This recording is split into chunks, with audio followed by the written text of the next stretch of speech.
Hello and welcome to Dynamic Study. Today I will discuss about important topic of international relation और आज हम देखने वाले हैं इंडिया और यूनाइटेड नेशंस के रिलेशनशिप के बारे में। ओके सो देखते हैं इंडिया यूनाइटेड नेशन के कब पार्ट हुआ और अभी तक इंडिया के साथ यूनाइटेड नेशंस का क्या रिलेशनशिप है और क्या पोजीशन है इंडिया का वर्ल्ड में। ओके देखते हैं। Okay, so India was among the original member of the United Nations that signed the declaration by United Nations at Washington DC on 1st January 1942 and also participated in the United Nations Conference on International Organization at San Francisco from 25th April to 26 जून 1945। सो यहाँ पर एक बहुत बड़ा झटका लगता है कि India कैसे मेंबर हो सकता है। इंडिया तभी कॉन्स्टिट्यूशनली फ्री देश नहीं था, लेकिन फिर भी इंडिया एक ऐसे मेंबर है जो एक यूनाइटेड नेशन का ओरिजिनल मेंबर है। ओके सो इंडिया एक ओरिजिनल मेंबर है यूनाइटेड नेशंस के और उन्होंने इसका जो यूनाइटेड नेशन का जो डिक्लेरेशन है, जो डिक्लेरेशन फॉर्म है, वो साइन किया था 1942 में 1 जनवरी, जहां पर वॉशिंगटन डीसी में जब यूनाइटेड नेशन डिक्लेरेशन हुआ था, तब इंडिया ने ये इन जो यूनाइटेड नेशन का जो ये यूनाइटेड नेशंस का जो ओरिजिनल मेंबर के तौर पर इंडिया ने ऐसे साइनिंग मेंबर के तौर पर ऊपर आए थे। ओके और इंडिया ने United Nation Conference of International Organization जो सैन फ्रांसिस्को में हुआ था 1945 में 25 अप्रैल टू 26 जून, तब भी इंडिया ने पार्टिसिपेट किया था। सो इंडिया एक ऐसा देश है जो फ्रीडम पाने से पहले ही यूनाइटेड नेशंस का एक मेंबर के तौर पर उन्होंने साइन किया था और उन्होंने United Nation Conference on International Organization के जो ऑर्गेनाइज कॉन्फ्रेंस हुआ था वहां पर भी पार्टिसिपेट किया था। Okay As a founding member of United Nations, India strongly supports the purpose and principles of the United Nations and has made significant contribution in implementing the goals of the Charter and the evolution of United Nations specialized programs and agencies. So, India एक founding members थे United Nation के और India ने हमेशा support किया United Nation का जो charter है उसको इम्प्लीमेंट करने के लिए, उसको रूल्स रेगुलेशन मानकर उसे प्रमोट किया और सपोर्ट किया।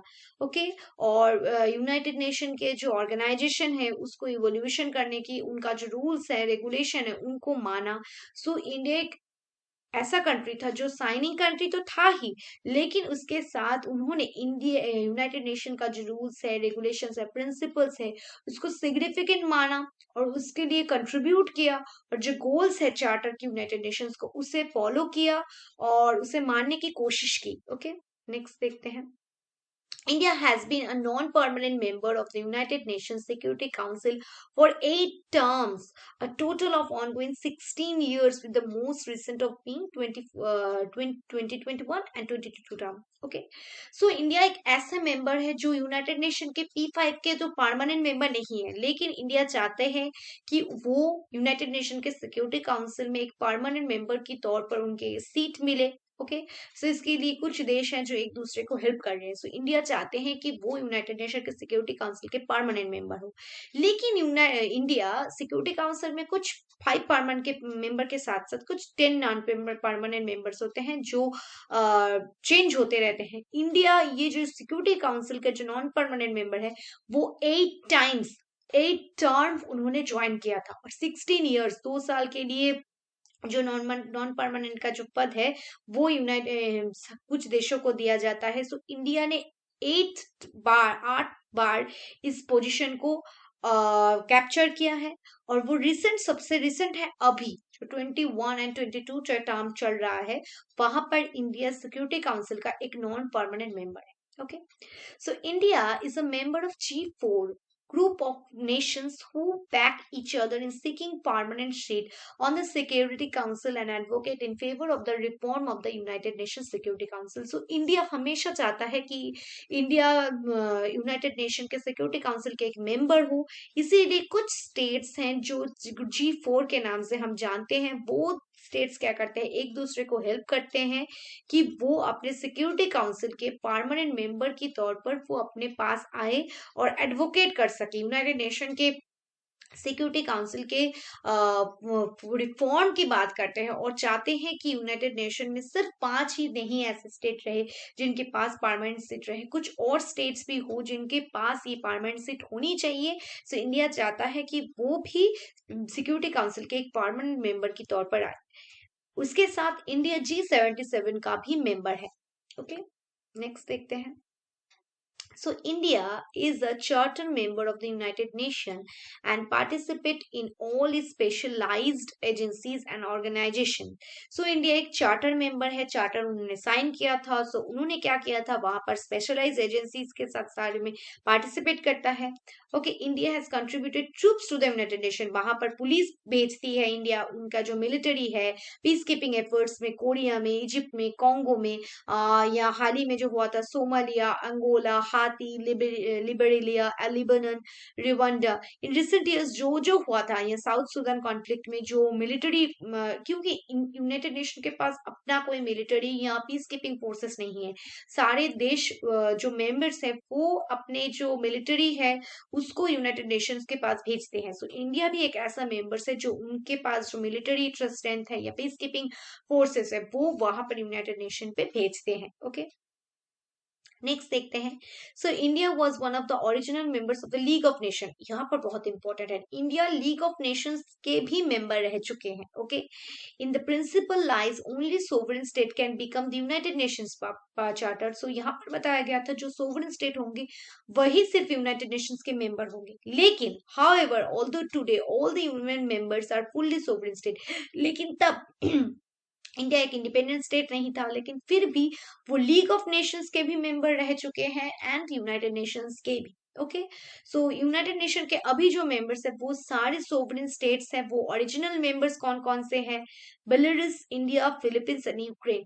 वो इंडिपेंडेंट नहीं थे जब वो एडमिट हुए थे यूनाइटेड नेशंस के कंट्रीज के तौर पर, लेकिन वो तभी नहीं थे। वो कौन कौन से, Belarus, India, Philippines and Ukraine, ये 4 कंट्रीज हैं जो ओरिजिनल मेंबर्स तो है ही, उसके साथ वो इंडिपेंडेंट नहीं थे, लेकिन अब वो सारे कंट्रीज इंडिपेंडेंट है। Okay, so India signed the declaration by United Nations on 1st January 1942 and was represented by Gajraj Shankar Bajpai, who was the Indian Agent General at the time. Afterwards, the Indian delegation led by Sir Akrot Ramaswamy Mudaliar signed the United Nations Charter on behalf of India during the historic United Nations Conference on International Organization held in San Francisco, United states on 26 जून 1945। सो मैंने कहा था India जो United Nation का declaration जो 1942 में 1 जनवरी को declare हुआ था, वहां पर जो इंडिया को रिप्रेजेंट कर रहे थे वो थे गजराज शंकर बाजपेयी।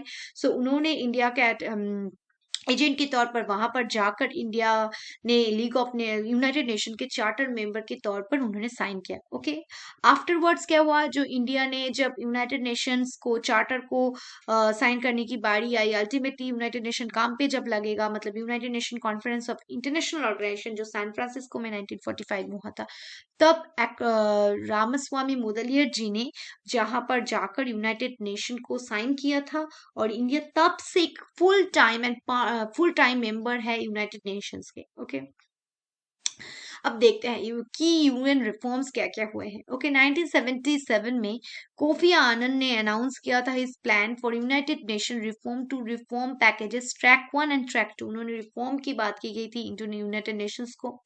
2004 में 2 models propose by security council ने 2 मॉडल्स दिए थे।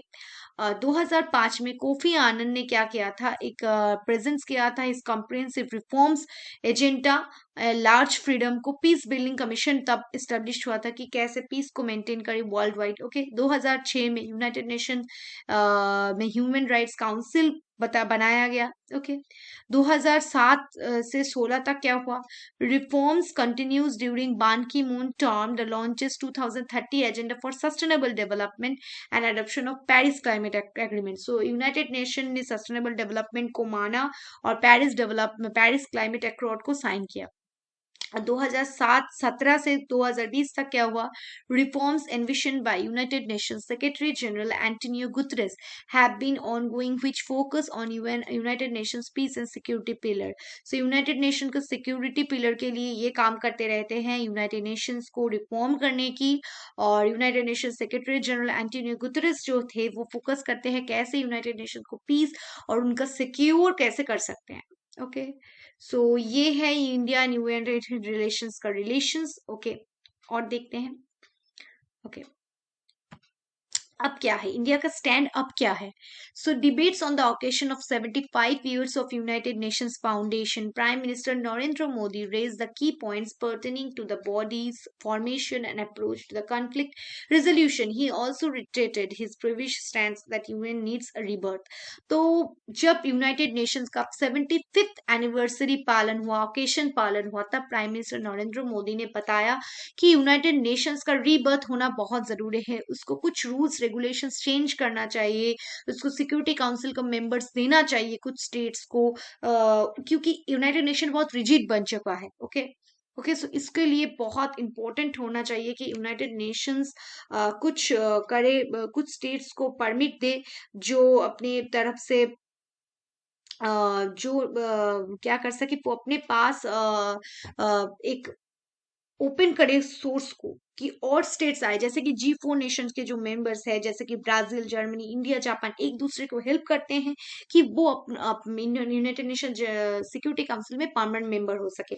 वैसे ही 75 जब एनिवर्सरी पालन हुआ तब उन्होंने कहा कि उसको चेंज करना चाहिए, क्योंकि यूनाइटेड नेशन का तब जो मोटो था अब वो नहीं है। तब मोटो था कि थर्ड वर्ल्ड वॉर ना हो, जो कोल्ड वॉर का सिचुएशन था वो उसे रोकना, लेकिन अब तो वो सिचुएशन नहीं है। सो इसीलिए यूनाइटेड नेशन का लक्ष्य जो है वो चेंज हो गया है। सो इसीलिए यूनाइटेड नेशन को एक रीबर्थ की जरूरत है। Okay, the Prime Minister let emphasise on India's position within the United Nation when he asked General Assembly how long will India have to wait to become part of the united decision making structure. So India को कितनी देर तक wait करना पड़ेगा कि उसे एक security council में permanent member के लिए, उसका अपना जो मत है इंडिया को रखने के लिए, कितने साल और वेट करना पड़ेगा। Okay, he also said that India is proud to be a founding member of the United Nation. India एक फाउंडिंग मेंबर है यूनाइटेड नेशन के, इसके लिए इंडिया प्राउड करता है।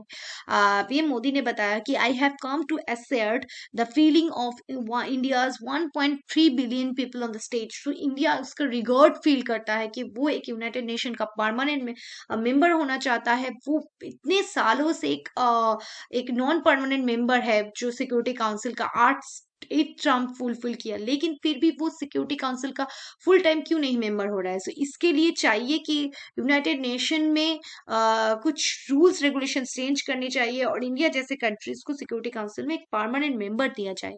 सो इंडिया का ये था जो मत जो था वो पीएम मोदी ने बताया कि कैसे इंडिया ईगरली वेट करता है सिक्योरिटी काउंसिल के परमानेंट मेंबर्स के सीट के लिए। So I hope that's the whole lecture you understand on India and United Nations relationship के बारे में। Thank you, keep on watching and keep on learning.